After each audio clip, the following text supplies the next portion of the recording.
I recently became aware of some tools that allow faculty to control what appears on their web profile. And so I want to share those with you in case you would like to shape what others see when they come to your ACU web profile.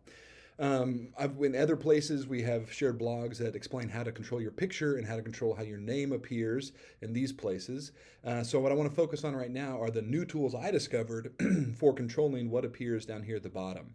And so if I click on any of these right now, it automatically brings over everything that's included in Banner. And so for my teaching, for example, it brings over every single class I've taught since I've been here at ACU, which seems a bit excessive to me.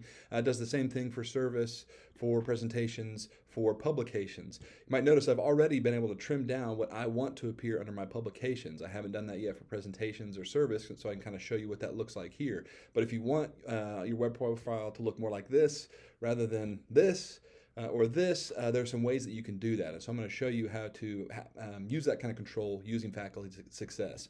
So if you log into Faculty Success, you should see all of your various links here that allow you to enter different activities that you've accomplished. It's also automatically where all of your teaching will be entered. So if I click on Scheduled Teaching, for example, it brings up a list of all the classes that I have taught here at ACU. And you might notice that here in this tab, all of them say yes. This is, again, a newer column that's been added that has not always been here in Faculty Success. And in this column, I can choose which things I want to appear on my web profile. So that's what this is controlling. If I don't want something to appear on my web profile, I simply toggle it to no, and that will not show up on my web profile. The same thing is true for your presentations or your service. Again, so any place you open and you kind of see this column here where you have the yes no option, that's giving you control over what's going to appear on your web profile and what's not going to appear. And so as you can see in my publications here under intellectual contributions, I've already controlled that, toggling some things off, leaving on the most recent or things that I'd want to highlight for some reason. And that's why it looks a little bit neater, right, under publications than it does under presentations.